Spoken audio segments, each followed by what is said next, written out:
আসসালামু আলাইকুম, শুভেচ্ছা ও আমন্ত্রণ চ্যানেল আই সংবাদে আপনাদের সাথে আছে আমি নবনীতা। বিস্তারিত সংবাদে শুরুতেই জানিয়ে দিচ্ছি ফ্রেশ আটা, ময়দা, সুজি সংবাদ শিরোনাম। দেশের গুরুত্বপূর্ণ স্থাপনায় উগ্রবাদীদের হামলা আশঙ্কায় সতর্ক আইন শৃঙ্খলা বাহিনী, জনগণকে আতঙ্কিত না হতে পরামর্শ। হামের উপসর্গ নিয়ে 24 ঘণ্টায় দেশে আরও 11 শিশুর মৃত্যু। 15 মার্চ থেকে গত 40 দিনে হাম উপসর্গে 209 শিশুর প্রাণহানি। মেধা নির্ভর ও সৃজনশীল মানব সম্পদ গড়ে তুলতে চায় সরকার, জানালেন প্রধানমন্ত্রী। বিয়াম ফাউন্ডেশনের শিশুদের সঙ্গে তারেক রহমান। আসন্ন বাজেটে দেশের অর্থনীতিতে শৃঙ্খলা আনার উদ্যোগের কথা জানালেন অর্থমন্ত্রী। কৃষি খাতে প্রযুক্তির ব্যবহার বাড়াতে গণমাধ্যম প্রতিনিধিদের তাগিদ। স্বাধীনতা পুরস্কারে ভূষিত প্রকৃতিবন্ধু মুকিত মজুমদার বাবুকে পরিবার, শুভানুধ্যায়ী বিশিষ্টজনদের শুভেচ্ছা। শ্রদ্ধা ভালোবাসার মিশেলে মিলন মেলা। এবং হাত বদলের দীর্ঘ প্রক্রিয়ায় কৃষকের লাভের গুড় খাচ্ছে মধ্যস্বত্বভোগীরা। প্রান্তিক কৃষক ঠকলেও পকেট কাটা যাচ্ছে ভোক্তার।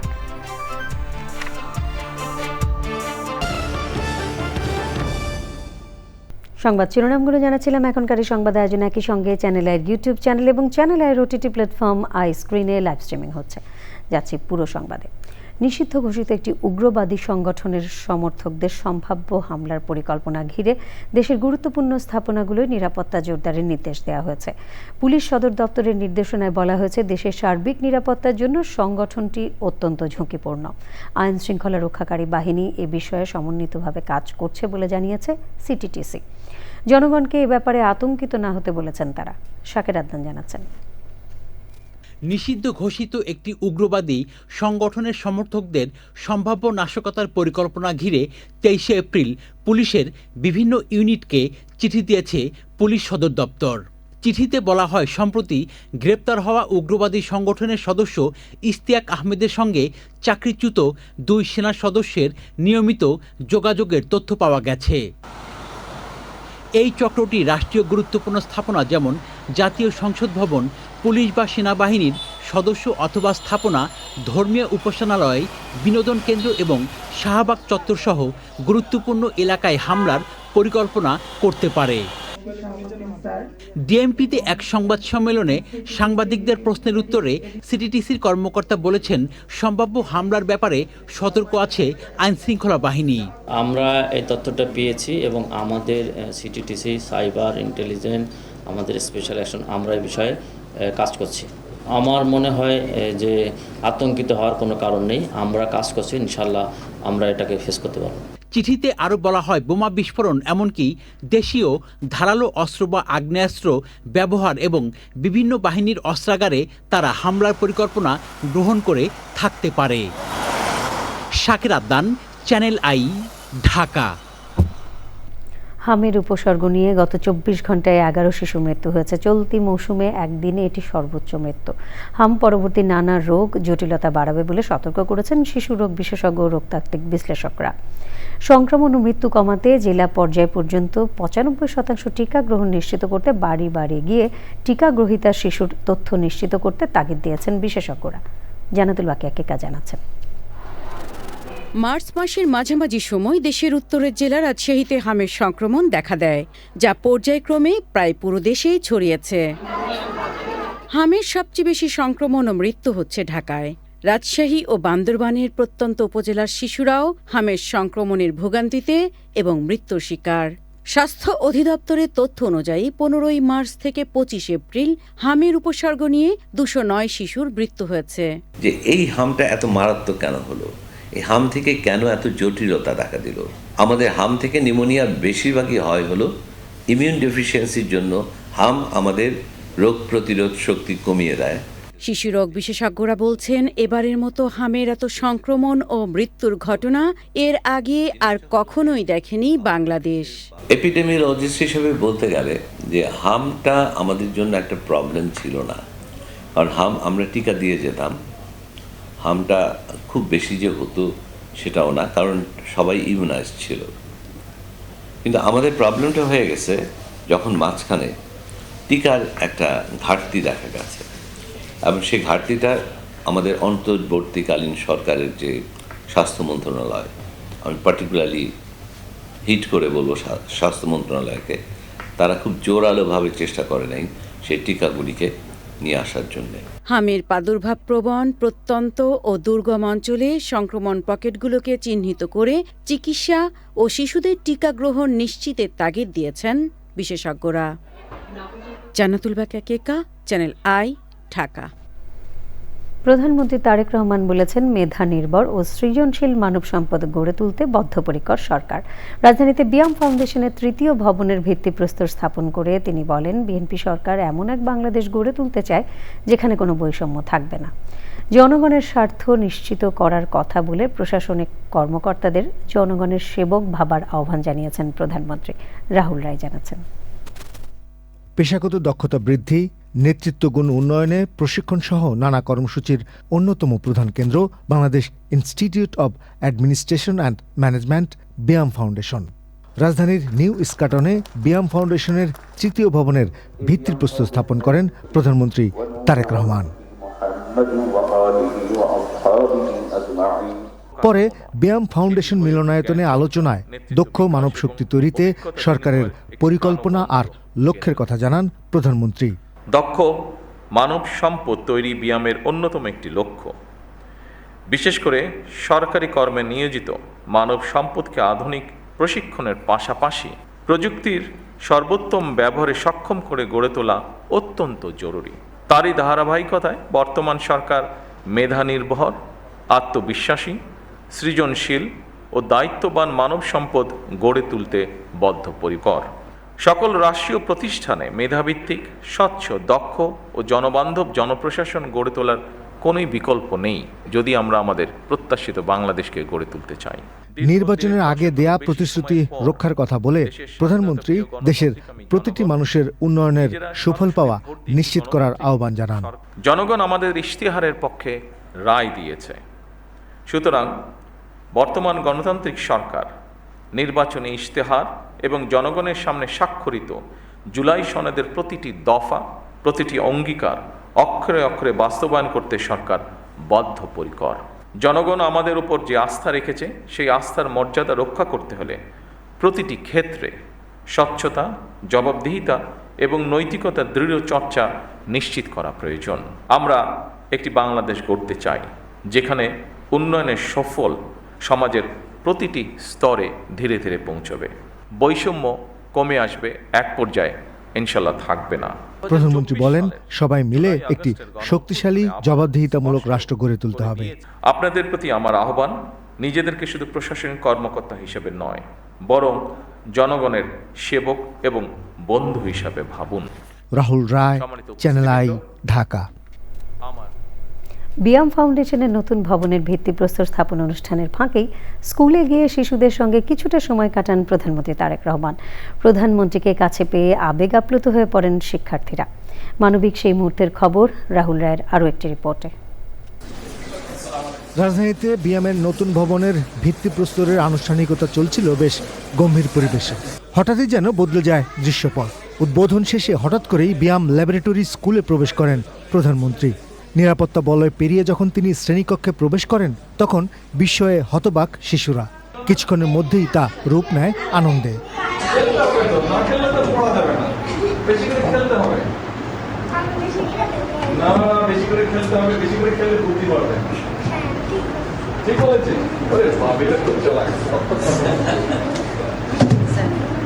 শিশুদের খাতা হাতে নিয়ে দেখছেন, আঁকা ছবিতে মুগ্ধ হচ্ছেন, তাদের আবদার মিটিয়ে অটোগ্রাফ দিচ্ছেন প্রধানমন্ত্রী।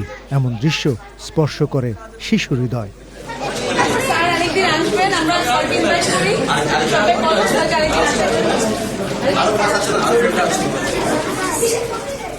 আবার কখনো মজার মজার প্রশ্ন আর গল্প করছেন। এ যেন এক অন্যরকম প্রধানমন্ত্রী।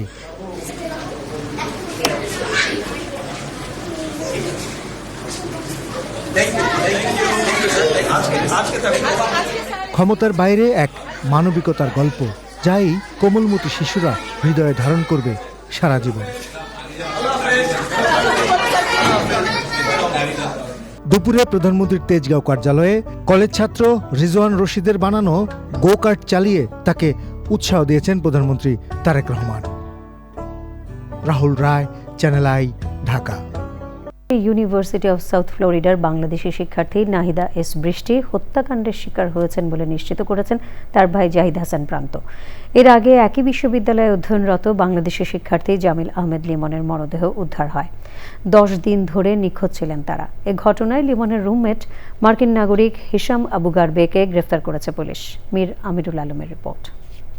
সামাজিক যোগাযোগ মাধ্যমে এক বার্তায় যুক্তরাষ্ট্রে কেমিক্যাল ইঞ্জিনিয়ারিংয়ে পিএইচডিরত বাংলাদেশি শিক্ষার্থী নাহিদা এস বৃষ্টির হত্যাকাণ্ডের শিকার হয়েছে বলে জানিয়েছে তার ভাই জাহিদ হাসান প্রান্ত জানান, মার্কিন পুলিশ তাকে ফোন করে মৃত্যুর বিষয়টি নিশ্চিত করে।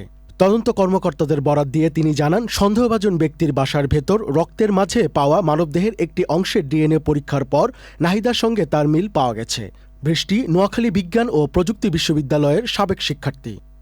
এর আগে নিখোঁজের 10 দিন পর যুক্তরাষ্ট্রে ইউনিভার্সিটি অফ সাউথ ফ্লোরিডার ভূগোল, পরিবেশ বিজ্ঞান ও নীতিমালা বিষয়ে পিএইচডির শিক্ষার্থী বাংলাদেশি জামিল আহমেদ লিমনের মরদেহ উদ্ধার করে পুলিশ।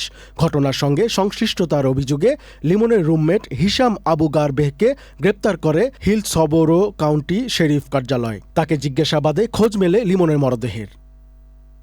গত 16 এপ্রিল লিমন ও বৃষ্টি দুজনেই নিখোঁজ হন।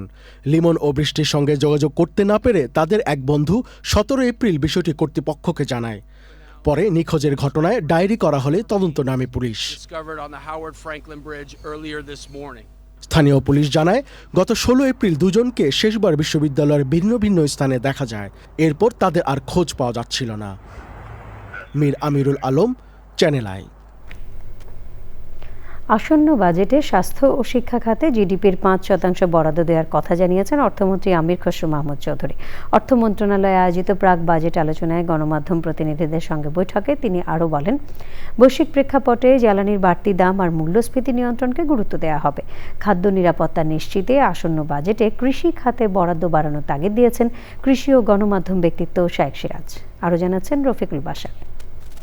টেলিভিশন ও পত্রিকার সম্পাদক এবং ঊর্ধ্বতনদের সাথে অর্থমন্ত্রী আমির খসরু মাহমুদ চৌধুরীর প্রাক বাজেট আলোচনায় খাদ্য নিরাপত্তা নিশ্চিতে কৃষিখাতে মজুদ সক্ষমতা বাড়ানোর পাশাপাশি ন্যানো প্রযুক্তির ব্যবহার বাড়ানোর কথা বলেন কৃষি ও গণমাধ্যম ব্যক্তিত্ব শায়েখ সিরাজ। এখনো আমরা যে পরিমাণ সার ব্যবহার করি, 26 লাখ মেট্রিক টন ইউরিয়া ব্যবহার করি, আর সবগুলো ডিএপি, এমওপি, টিএসপি মিলিয়ে প্রায় আমাদের 70 লাখ টনের মতো।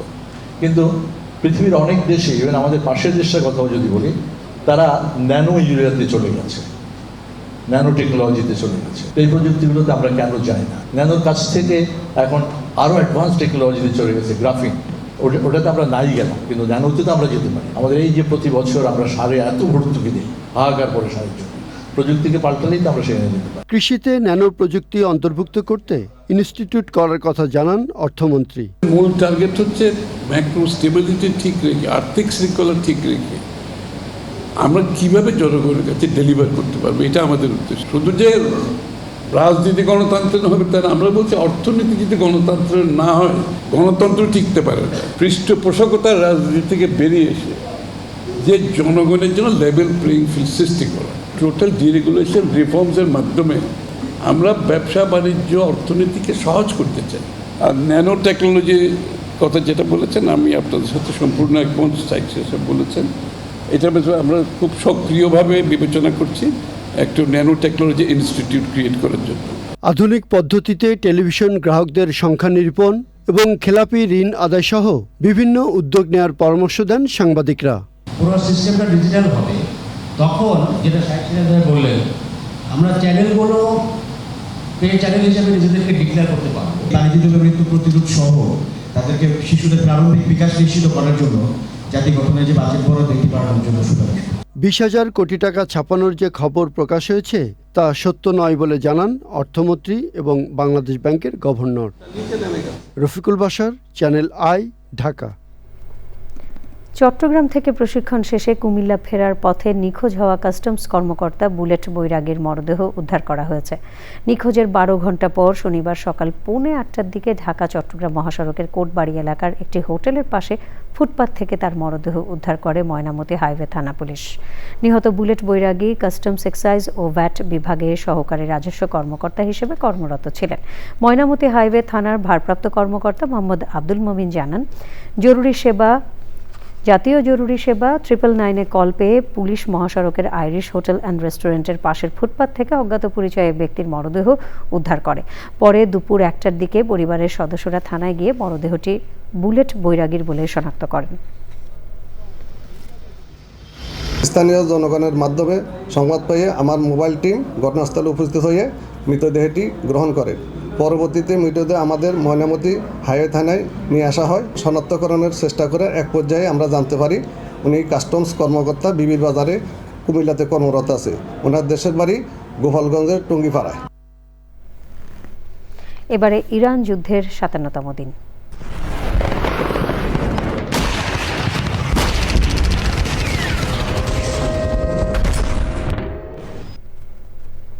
মার্কিন প্রতিনিধি দল পৌঁছানোর আগেই ইসলামাবাদ ছাড়ল ইরানের প্রতিনিধি দল। পররাষ্ট্রমন্ত্রী আব্বাস আরাকচির নেতৃত্বাধীন ইরানের প্রতিনিধি দল ইসলামাবাদ ছেড়েছে। এর আগে পাকিস্তানের প্রধানমন্ত্রী শাহবাজ শরীফ ও সেনাপ্রধান ফিল্ড মার্শাল আসিম মুনিরের সঙ্গে প্রতিনিধি দলটি বৈঠক করেছে।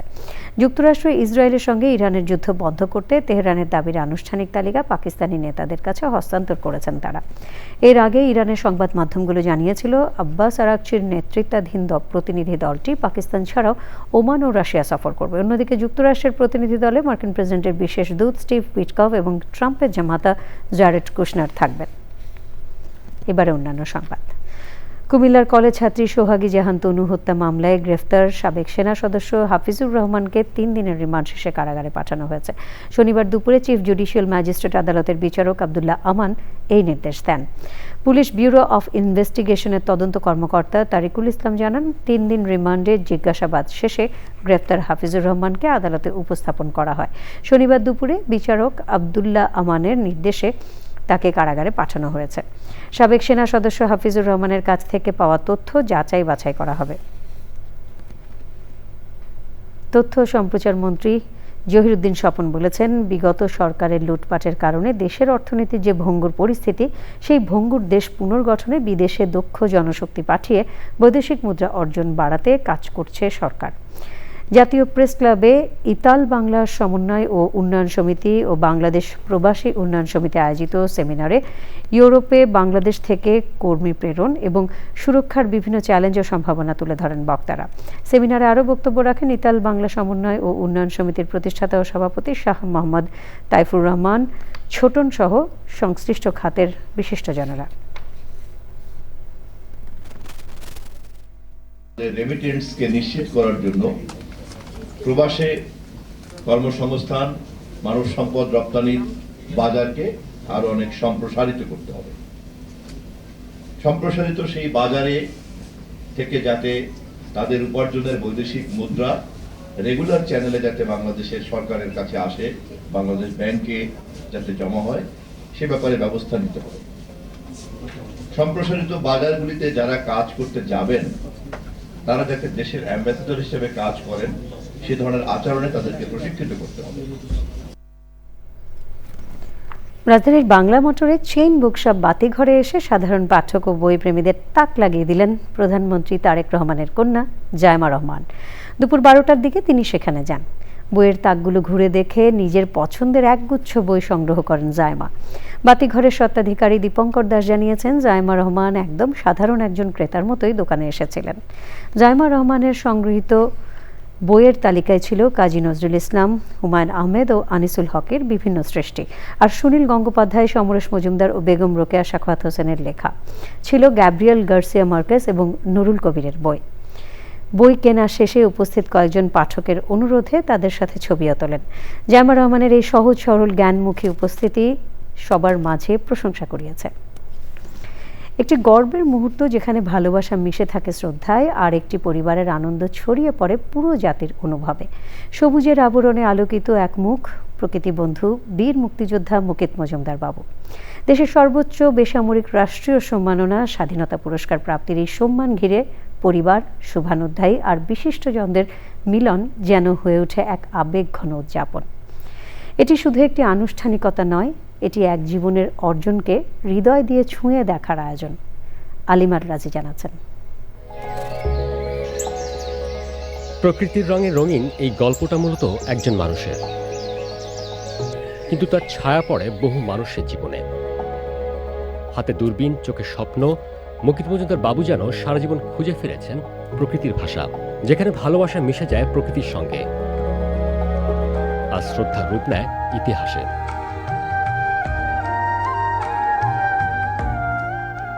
এই মানুষটি শুধু একজন বীর মুক্তিযোদ্ধা নন, তিনি এক চলমান সবুজ আন্দোলন, যিনি শিখিয়েছেন প্রকৃতি ভালোবাসা মানেই দেশকে ভালোবাসা। রাজধানীর ওয়েস্টিন হোটেলে সংবর্ধনা পায় ভিন্ন মাত্রা।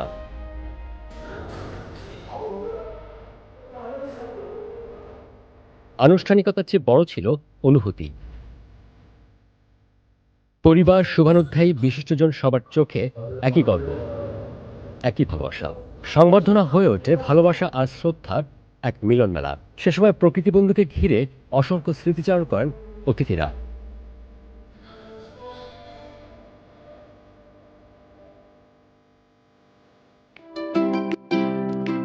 প্রকৃতি বন্ধুর নাতি কায়সান ও নাতনি কায়নাজও সংবর্ধনার আয়োজনকে নিয়ে যায় ভিন্ন এক আঙ্গিকে। তাদের প্রাণবন্ত উপস্থিতি আর উচ্ছ্বাস অনুষ্ঠান যোগ করে নতুন প্রাণ। এই গর্বের মুহূর্তে পাশে ছিলেন তার কন্যা সোনালী, পুত্র আকাশ এবং জামাতা তারিফ। তাদের চোখে মুখে ছিল বাবার প্রতি অফুরন্ত ভালোবাসা আর গর্বের দীপ্তি। সোনালী ও আকাশের উপস্থিতি সংবর্ধনাকে এনে দেয় আরও এক আবেগঘন মাত্রা। এদিকে স্বাধীনতা পদক পাওয়ায় দেশের বাইরে থেকে ভিডিও বার্তার শুভেচ্ছা জানিয়েছেন শুভানুধ্যায়ীরা। তারা মুকিত মজুমদার বাবুর অবদানকে ভবিষ্যৎ প্রজন্মের জন্য অনুপ্রেরণা হিসেবে তুলে ধরেন। তারা বলেন, তিনি শুধু একজন বীর মুক্তিযোদ্ধাই নন, তিনি সেই নীরব অধ্যায় যেখানে দেশপ্রেম আবার নতুন করে জন্ম নেয়। প্রকৃতির ভাষারই এক নিরলস অন্বেষক মুকিত মজুমদার বাবু, যিনি স্বপ্ন নিয়ে খুঁজে ফিরছেন একটি সবুজ নিরাপদ ভবিষ্যতের। দেশ মানে শুধু মানচিত্র নয়, দেশ মানে তার বন, তার নদী, তার প্রাণ। নীরবে খুঁজে গেছেন প্রকৃতির ভাষা, পাখির ডাকে শুনেছেন ভবিষ্যতের বার্তা, গাছের পাতায় পড়েছেন জীবনের পাঠ। এই অর্জন কেবল একজন মানুষের নয়, এটি একটি পরিবার, সমাজের আর দেশের আশার প্রতিচ্ছবি। পরিবেশ রক্ষার এই স্বীকৃতি যেন আগামী প্রজন্মের কাছে রেখে যায় এক সবুজ পৃথিবী বিনির্মাণের দৃঢ় অঙ্গীকার। প্রকৃতিপুত্রের সেই গল্পকেই নতুন করে বলে দেয়, যেখানে শেষ নেই, আছে শুধু আগামীর সবুজ সুন্দর বাংলাদেশ গড়ে তোলার অদম্য স্বপ্ন।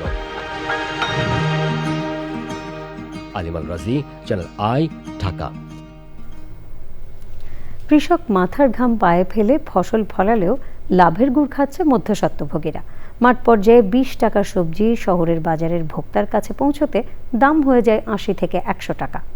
হাত বদলের এই দীর্ঘ প্রক্রিয়ায় সবচেয়ে বেশি ঠকছেন প্রান্তিক কৃষক এবং পকেট কাটা যাচ্ছে সাধারণ ভোক্তার। বগুড়ার ঐতিহ্যবাহী মহাস্থানঘাট ঘুরে কৃষি পণ্য বাজারজাতকরণের এই দুর্বলতা নিয়ে শাইখ সিরাজের প্রতিবেদন। ঢাকা রংপুর মহাসড়ক ঘেঁষা 300 বছরের পুরনো মহাস্থান হাটে প্রতিদিন প্রায় 2 কোটি টাকার বেশি সবজির বেচা কেনা হয়। কত করে কিনতেছেন? লাউ কিনা হচ্ছে আপনি 720, 800, 850। আমি এখানে ব্যবসা করি দীর্ঘ 15-16 বছর হচ্ছে। আপনি কি পরিমাণ টাকা প্রতিদিন খাটান? আমি 50,000, 60,000, 1 লাখ গাড়ি প্রতিদিন গাড়ি করি। মহাবালা গ্রামের কৃষক সাইদুল ইসলাম তার উৎপাদিত মিষ্টি কুমড়া নিয়ে এসছেন বিক্রির জন্য। ফসল উৎপাদনের খরচ ও ঝুঁকি কৃষকের উপর, অথচ দামের সিদ্ধান্ত নেয় ফড়িয়া। আপনি কত চাচ্ছেন? উনি হচ্ছে কৃষক, 1200। সে তার খরচ, তার এটার মধ্যে সর্ব ধরনের খরচ বিনা সেই হিসাব করছে 1200 টাকা বেচলে তার পুষবে। আপনি 800 কইতেছেন, উনি 700 কইতেছে, তো ও তো আপনার কাছে জিম্মি হয়ে গেল। এখানে এই ভ্যানটা কৃষক তার মাল নিয়ে আসতে আসতেই পাইকাররা মানে মৌমাছির মতো গিয়ে তাকে ধরবে। আপনারা সব পাইকার? আচ্ছা, আপনি কত করে চান? আমি 2000 চাইছি, তারা তো মানে বস্তা দিয়ে পারাপারি। এগুলো তো আপনার মাল, আর দাম ঠিক করে সে। ঋণ পরিশোধের তাগিদ, পর্যাপ্ত হিমাগার না থাকা ও অনুন্নত যোগাযোগ ব্যবস্থার কারণে ফসল ওঠার পর বাধ্য হয়ে কৃষকের কম দামেই ফসল বিক্রি করতে হয়। বিক্রি করাই লাগে, এখন ধরেন 2 টাকা কম হলেও বেচা লাগে। কাঁচা জাতীয় সবজি তো তেল পাওয়া যায় না, সার পাওয়া যাচ্ছে না, দোকানে গেলে 10 টাকার জিনিস 14 টাকা দাম, যত জ্বালা তো কৃষিরই। এই সংকট দীর্ঘদিনের, কিন্তু নিরসনের পদক্ষেপ নিচ্ছে না কেউই। এখানে পাইকার নির্ধারণ করেন কৃষকের উৎপাদিত ফসলের মূল্য। শ্রম বিনিয়োগ শতভাগ করেও কখনো কখনো কৃষক যেতেন, অধিকাংশ সময় ঠকে। মূল অর্থ চলে যায় মধ্যস্বত্বভোগীর হাতে, লাভের অংশ। কৃষক চান তার ফসলের ন্যায্য মূল্য এবং একটি সুষ্ঠু বাজার ব্যবস্থাপনা। বগুড়ার মহাস্থান বাজার থেকে শাইখ সিরাজ, চ্যানেল আই। এরই সাথে সংবাদে নিয়ে নিচ্ছে খানিকক্ষণের বিরতি, আর বিরতির পর অন্যান্য সংবাদের সাথে জানিয়ে ফিরব। যুক্তরাষ্ট্রে বাংলাদেশ সহ 75টি দেশের জন্য অভিবাসী ভিসা সাময়িকভাবে স্থগিত, চলতি বছরের 21 জানুয়ারি থেকে কার্যকর।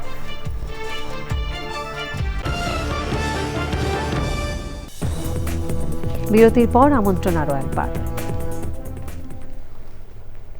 বাজেটে সামাজিক সুরক্ষা কর্মসূচির অগ্রাধিকার বিষয়ে ছায়া সংসদ অনুষ্ঠিত হয়েছে।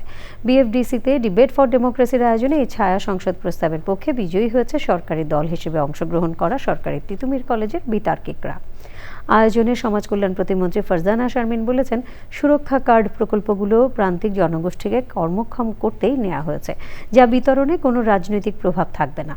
আয়োজনে সভাপতিত্ব করেন ডিবেট ফর ডেমোক্রেসির চেয়ারম্যান হাসান আহমেদ চৌধুরী কিরণ। যে এই সামাজিক নিরাপত্তার সুযোগ সুবিধাগুলো বেনিফিশিয়ারি লেভেলে গিয়ে ডিস্ট্রিবিউশন পর্যায়ে গিয়ে অনেক অনিয়ম হয়েছে বিগত সময়গুলোতে। এখন যে কার্ডগুলো দেয়া হচ্ছে, সুযোগ সুবিধাগুলো দেয়া হচ্ছে যেন ট্রু বেনিফিশিয়ারি এটা পায়, সেই কারণে এটা G2P, গভর্নমেন্ট টু পারসন, আইবাসের মাধ্যমে সরাসরি যাচ্ছে, কোনো ধরনের কোনো পলিটিক্যাল ইন্টারফারেন্স ছাড়া, এবং কোনো রাজনৈতিক দলের কোনো নেতা কর্মী এটার সাথে সম্পৃক্ত থাকছেন না। 19তম ঢাকা অটো সিরিজ অফ এক্সিবিশনের শেষ দিনে দর্শনার্থীদের পদচারণায় মুখর ইন্টারন্যাশনাল কনভেনশন সিটি বসুন্ধরা। জ্বালানি তেলের সংকটের সমাধান হিসেবে ইলেকট্রিক যানবাহনের দিকে ঝুঁকছেন অটোমোবাইল প্রেমীরা।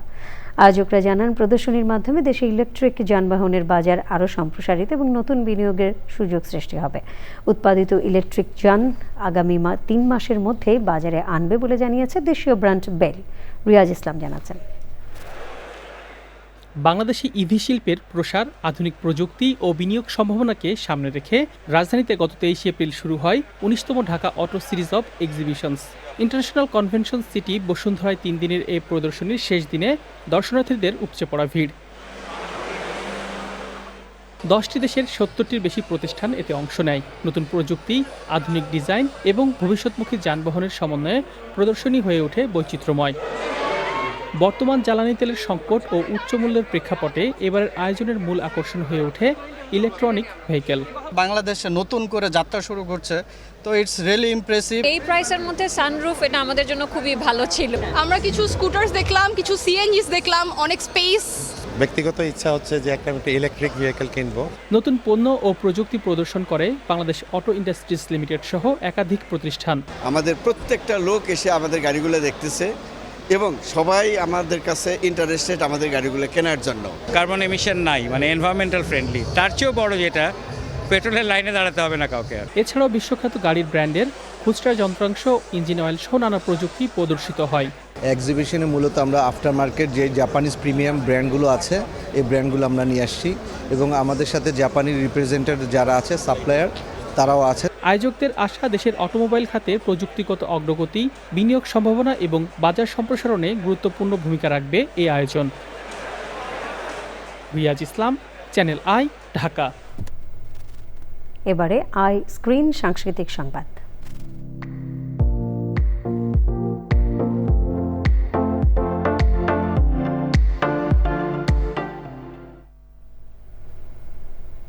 চলচ্চিত্র শিল্পের সংকট উত্তরণে সংশ্লিষ্ট সবাইকে ঐক্যবদ্ধ হয়ে কাজ করতে হবে।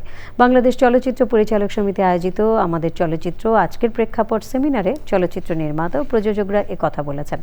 নির্মাতারা বলেন, শাকিব খানের সিনেমা দিয়েই সিনে ইন্ডাস্ট্রি এগিয়ে যাবে এই ধারণা ভাঙতে হবে। বাড়াতে হবে সিনেমার নির্মাণ, হল মালিকদের পক্ষ থেকে প্রযোজকদের লগ্নিকৃত অর্থ ফেরত পাওয়ার প্রক্রিয়ায় স্বচ্ছতা থাকতে হবে, এমন প্রস্তাবনা তুলে ধরেন প্রযোজকরা। এই টেকনিশিয়ান আপডেট করতে হবে। আমি কিন্তু চাই না ইন্ডিয়া থেকে ফাইট ডিরেক্টর আনতে। আমার লাভ কি ভাই? আমার তো টাকা দিতে হয়, আমার প্যারা নিতে হয়। আমার একটা ছোট্ট ভিএফএক্স করতে, কালার করতে ইন্ডিয়া যাইতে হইতেছে কেন? আমি প্লেন ফেয়ার, এখানে সবাই বলে আমরা ভারত চলে যাই। ভাই ভারত আমাকে যেতে হচ্ছে কেন? ভারতে আমার প্রডিউসারে তো টাকা যাচ্ছে, প্লেন ফেয়ার যায়, হোটেল ফেয়ার যায়, কিন্তু এইখানে তো আমি পাচ্ছি না। সিনেমা হল বাঁচলে প্রযোজক বাঁচবে, প্রযোজক বাঁচলে সিনেমা বাঁচবে। ক্ষুদ্র শিল্পেরও হচ্ছে 8 নম্বরে আমাদের চলচ্চিত্র। তো ভাই এই চলচ্চিত্র কি হবে শিল্প হয়ে? রাজধানীতে জমকালো আয়োজনে অনুষ্ঠিত হল মেরিল প্রথম আলো পুরস্কার 2025। 27তম আসরে চলচ্চিত্র ও বিনোদন অঙ্গনের কৃতি শিল্পীদের সম্মাননা জানানো হয়। এবারের আসরে আজীবন সম্মাননায় ভূষিত হয়েছেন বরেণ্য অভিনেতা আলমগীর এবং সঙ্গীতে বিশেষ সম্মাননা পেয়েছেন জেমস। জনপ্রিয় বিভাগে সেরা অভিনেতার পুরস্কার জিতেছেন আফরান নিশো এবং সেরা অভিনেত্রী হয়েছেন তমা মির্জা। সেরা নবীন অভিনয়শিল্পী হিসেবে পুরস্কৃত হয়েছেন শাম্মী ইসলাম নীলা। আফরান নিশো মেজাবিন চৌধুরীর প্রাণবন্ত সঞ্চালনায় অনুষ্ঠানটি তারকাদের উপস্থিতিতে বর্ণিল সন্ধ্যায় রূপ নেয়। দেশীয় সংস্কৃতির বিকাশে স্কয়ার টয়লেট্রিজ লিমিটেড ও প্রথম আলোর যৌথ উদ্যোগে দীর্ঘ 2 দশক ধরে মেরিল প্রথম আলো পুরস্কার অনুষ্ঠানটি অনন্য ভূমিকা রাখছে। অনুষ্ঠানে স্কয়ার টয়লেট্রিজ লিমিটেডের প্রধান নির্বাহী কর্মকর্তা মোহাম্মদ সাইক বলেছেন, এই আয়োজন বিনোদন অঙ্গনের বিকাশে ভূমিকা রাখবে। নিটোল টাটা, আন্তর্জাতিক সংবাদ।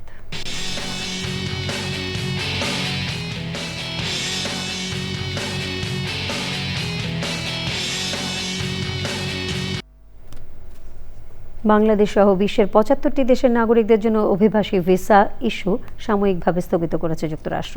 আজ ঢাকায় মার্কিন দূতাবাস এক বিজ্ঞপ্তিতে জানায় 2026 সালের 21শে জানুয়ারি থেকে নতুন এই নীতি কার্যকর হবে। মূলত যেসব দেশের অভিবাসীদের মধ্যে মার্কিন সরকারি সহায়তার উপর নির্ভরশীলতার হার বেশি, তাদের ক্ষেত্রেই এই সিদ্ধান্ত নিয়েছে যুক্তরাষ্ট্রের ডিপার্টমেন্ট অফ স্টেট। তবে এই নিষেধাজ্ঞা পর্যটক ও শিক্ষার্থী ভিসার ক্ষেত্রে প্রযোজ্য হবে না। উল্লেখ্য, মার্কিন প্রেসিডেন্ট ডোনাল্ড ট্রাম্পের তালিকায় সরকারি সুবিধাভোগী অভিবাসী দেশের মধ্যে বাংলাদেশ 19তম অবস্থানে ছিল। দক্ষিণ এশিয়ার দেশগুলোর মধ্যে পাকিস্তান, নেপাল এবং আফগানিস্তানও এই নিষেধাজ্ঞার তালিকায় রয়েছে। ঢাকা ব্যাংক পিএলসি বাণিজ্য সংবাদ।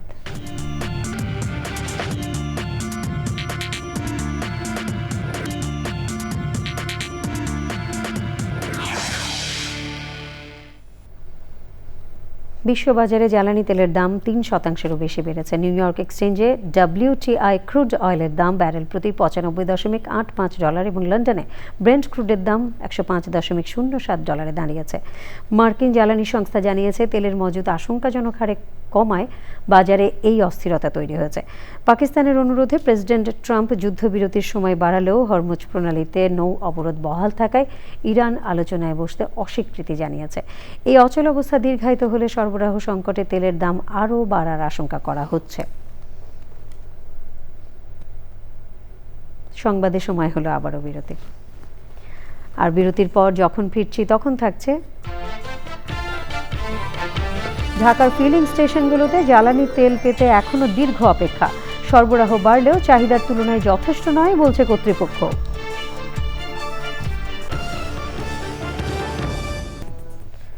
পরিস্থিতির উন্নতি হতে শুরু করলেও ঢাকার ফিলিং স্টেশনগুলোতে তেল পেতে এখনও দীর্ঘ সময় অপেক্ষা করতে হচ্ছে।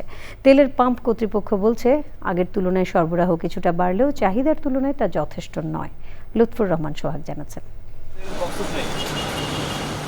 জ্বালানি তেলের পাম্প ঘিরে রাস্তায় সারি সারি গাড়ির দাঁড়িয়ে থাকা মধ্যপ্রাচ্য সংকটের পর থেকেই এটি ঢাকার নয়া বাস্তবতা। শনিবারও দেখা গেল একই চিত্র। চালকরা বলছে, এখন তেলের জন্য অপেক্ষার সময় কিছুটা কমেছে, তবে তা ভোগান্তি তেমন কমাতে পারছে না। আইসি 2টা বাজে, এখন 5টা বাজে 4 মিনিট বাকি আছে। যেখানে করতাম 8 ঘন্টা, এখন এখানে করা লাগে 16 ঘন্টা 17 ঘন্টা ডিউটি করা লাগে। যেমন এই যে অফিস টাইমটা রাইখা 2 ঘন্টার জন্য ছুটি নিয়ে আসছি তেল নেওয়ার জন্য। আগে তো আমরা আপনার ওই কোনা থেকে লাইন দিয়ে আস্তে আস্তে আমাদের প্রায় 4 ঘন্টা 5 ঘন্টা লাগতো, সেক্ষেত্রে এখন বেশি লাগে না, মাত্র 40 মিনিট লাগে। পাম্প কর্তৃপক্ষ বলছে চলতি সপ্তাহে তেলের সরবরাহ কিছুটা বাড়লেও তা দিয়ে চাপ সামলানো যাচ্ছে না। প্রায় কোনো সময় 9,000 দিত, কোনো সময় 4,500 দিত, কোনো সময় 13,500 দিত, এরকম। আজকে অকটেন দিয়েছে 13,500, ডিজেল দিয়েছে 13,500, আমার 27,000 লিটার তেল লাগে। এইটার কাবা তো দেওয়া আমার পক্ষে সম্ভব না। আজকে আমরা অকটেন পেয়েছি 27,000, ডিজেল পেয়েছি 18,000, এরকম আরও 2-1 দিন যদি এই পরিমাণ পাওয়া যায় তা চাপ একবার কমে যাবে। আগে তো অনেক কম ছিল, 9,000, 9,500, 13,500 এরকম। আমাদের তো ডেলি চাহিদাই তো 54,000 লিটার। গ্রাহকদের প্রত্যাশা সরকার জ্বালানি তেলের সরবরাহ আরও বাড়িয়ে স্বস্তি ফিরিয়ে আনবে। রুখরমান সোহাগ, চ্যানেল আই, ঢাকা। পরিচ্ছন্নতার মাস উপলক্ষে বরিশালের জিয়া সড়কের খাল খনন ও পরিচ্ছন্ন কর্মসূচি শুরু হয়েছে। আমার শহর আমার দায়িত্ব, পরিচ্ছন্ন রাখি প্রতিটি মুহূর্ত স্লোগানে কর্মসূচির উদ্বোধন করেন সিটি কর্পোরেশনের প্রশাসক অ্যাডভোকেট বিলকিস আক্তার জাহান শিরিন। বর্ষা মৌসুমে নগরীর জলাবদ্ধতা মুক্ত রাখতে এবং খাল সংরক্ষণের লক্ষ্যে জেলায় জিয়াউর রহমানের নামে খাল পরিষ্কার সহ বৃক্ষরোপণ ও সৌন্দর্য বর্ধনে কাজ করবে সিটি কর্পোরেশন। এই কাজে 10 কোটি টাকা বরাদ্দ করার ঘোষণা দেন প্রশাসক। সে সময় সিটি কর্পোরেশনের কর্মকর্তারা উপস্থিত ছিলেন। কবি ও ছড়াকার হুসাইন আলমগীরের কেউ থাকে না চাঁদে ছড়া গ্রন্থের প্রকাশনা উৎসব করেছে চন্দ্রাবতী একাডেমি। জাতীয় জাদুঘরের কবি সুফিয়া কামাল মিলনায়তনের প্রকাশনা উৎসবে ছিলেন কবি মাহবুব হাসান, কবি জাকির আবু জাফর, বিশ্ব সাহিত্য ভবনের স্বত্বাধিকারী তোফাজেল হোসেন, মাতৃভাষার স্বত্বাধিকারী নেসার উদ্দিন আয়ুব, চন্দ্রাবতী একাডেমির স্বত্বাধিকারী কামরুজ্জামান কাজল সহ অন্যরা। আবৃত্তি ও নৃত্য পরিবেশন করে সুঅঙ্কন একাডেমির শিশু শিল্পীরা।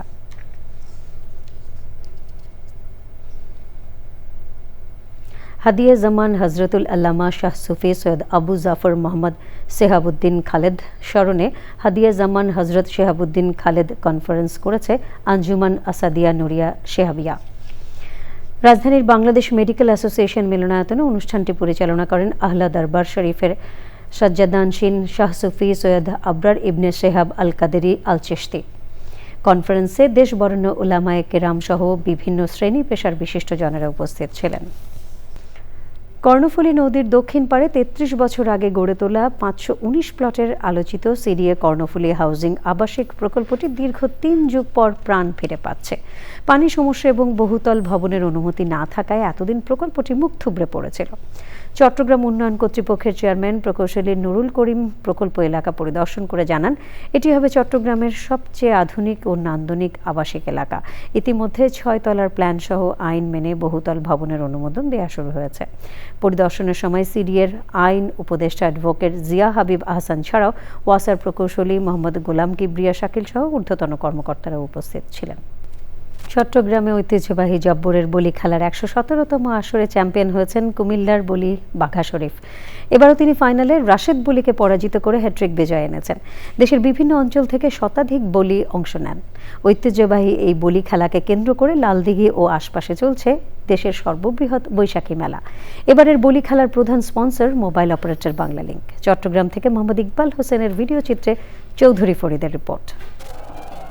ব্রিটিশ বিরোধী আন্দোলনে এই অঞ্চলের যুবকদের শক্তিশালী করার লক্ষ্যে চট্টগ্রামের ব্যবসায়ী আব্দুল জাব্বার 1909 সালে বলি খেলার প্রচলন করেন। শনিবার অনুষ্ঠিত হলো আলোচিত এই বলি খেলার 117তম আসর। বলি খেলাকে ঘিরে লালদিঘি মাঠ ও আশপাশে হাজারো দর্শকের উপচে পড়া ভিড়।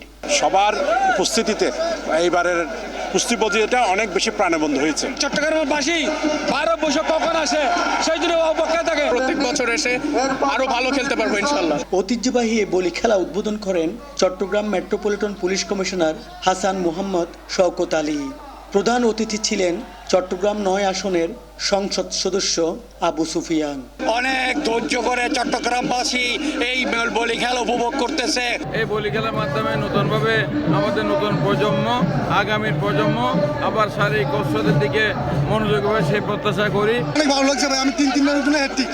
আসলে আমার তো অনেক আনন্দ লাগতেছে। হ্যাঁ, এই কক্সবাজার দিদার বলি অনেকবার চ্যাম্পিয়ন হয়ে করছে, তো আমি জানি দিদারের মতন ভালোকে বড়দের নাম করতে পারি। বাংলালিংক সবসময় বিলিভ করে যে বাংলার ঐতিহ্য, বাংলার সংস্কৃতিকে ধারণ করে এবং কাস্টমারের কাছে থাকার জন্য আমরা এই ধরনের উদ্যোগের সাথে সক্রিয় সম্পৃক্ত থাকি। বলি খেলা ও বৈশাখী মেলাকে কেন্দ্র করে লালদিঘি ও আশপাশের এলাকায় কঠোর নিরাপত্তা গ্রহণ করে Chattogram metropolitan police. Chowdhury Farid, channel I, Chattogram. আমাদের শেষ ভাগে আমরা সবশেষে ফ্রেশ আটা, ময়দা, সুজি সংবাদ শিরোনামগুলো জানিয়ে দিচ্ছি আরও একবার। দেশের গুরুত্বপূর্ণ স্থাপনায় উগ্রবাদীদের হামলা আশঙ্কায় সতর্ক আইন শৃঙ্খলা বাহিনী, জনগণকে আতঙ্কিত না হতে পরামর্শ। হামের উপসর্গ নিয়ে 24 ঘন্টায় দেশে আরও 11 শিশুর মৃত্যু। 15 মার্চ থেকে গত 40 দিনে হাম উপসর্গে 209 শিশুর প্রাণহানি। মেধা নির্ভর ও সৃজনশীল মানব সম্পদ গড়ে তুলতে চায় সরকার, জানালেন প্রধানমন্ত্রী। বিয়াম ফাউন্ডেশনের শিশুদের সঙ্গে তারেক রহমান। আসন্ন বাজেটে দেশের অর্থনীতিতে শৃঙ্খলা আনার উদ্যোগের কথা জানালেন অর্থমন্ত্রী। কৃষি খাতে প্রযুক্তির ব্যবহার বাড়াতে গণমাধ্যম প্রতিনিধিদের তাগিদ। স্বাধীনতা পুরস্কারে ভূষিত প্রকৃতিবন্ধু মুকিত মজুমদার বাবুকে পরিবার শুভানুধ্যায়ী বিশিষ্টজনদের শুভেচ্ছা, শ্রদ্ধা, ভালোবাসার মিশেলে মিলন মেলা। এবং হাত বদলের দীর্ঘ প্রক্রিয়ায় কৃষকের লাভের গুড় খাচ্ছে মধ্যস্বত্বভোগীরা। প্রান্তিক কৃষক ঠকলেও পকেট কাটা যাচ্ছে ভোক্তা।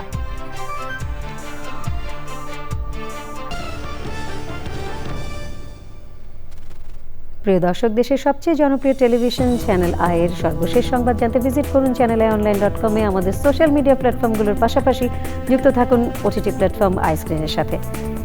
সংবাদে এতক্ষণ সাথে থাকার জন্য সকলকে ধন্যবাদ।